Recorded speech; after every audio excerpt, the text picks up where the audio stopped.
Management of anorectal malformation.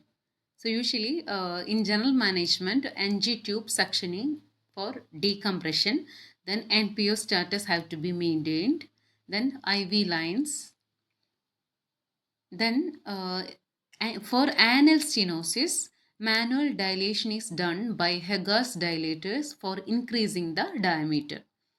In case of anal membrane atresia, there will be incision of membrane or perforation with a blunt instrument followed by anal dilatation. This is the management that we have done for anal stenosis and anal membrane atresia.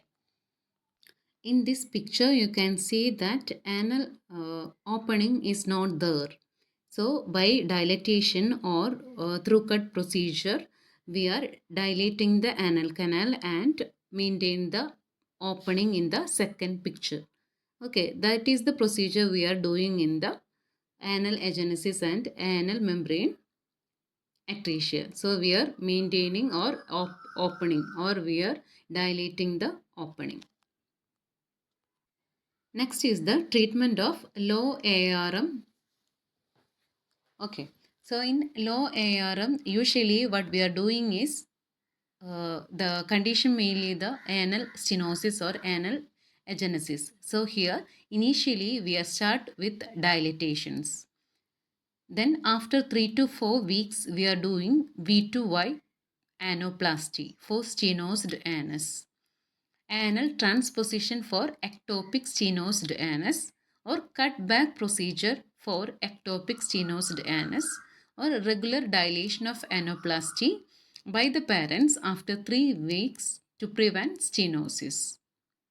So these all are the treatment for low ARM, low type anorectal anomalies. We are usually doing the dilatation. If dilatation is not working, we are doing V2Y anoplasty, then the anal transposition or cutback procedure, then regular dilation of anoplasty by after 3 weeks to prevent the stenosis.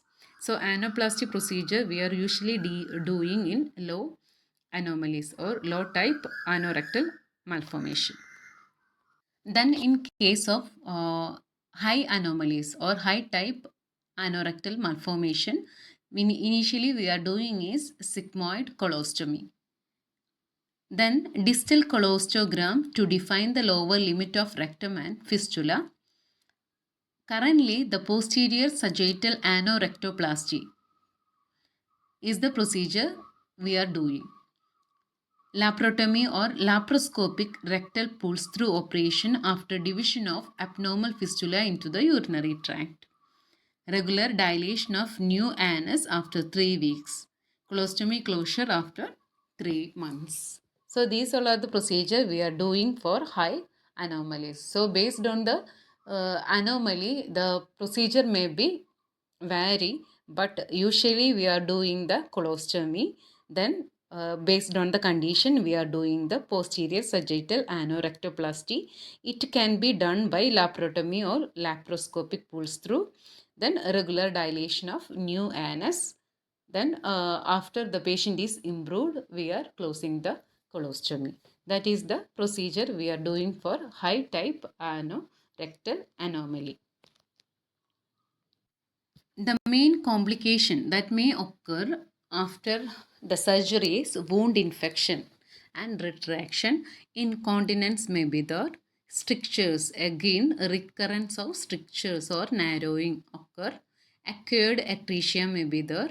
Then recurrent fistula. Then severe pelvic fibrosis may chance. Then rectal mucosal prolapsation. The mucosal prolapse will be there. Then constipation or fecal impaction may be present.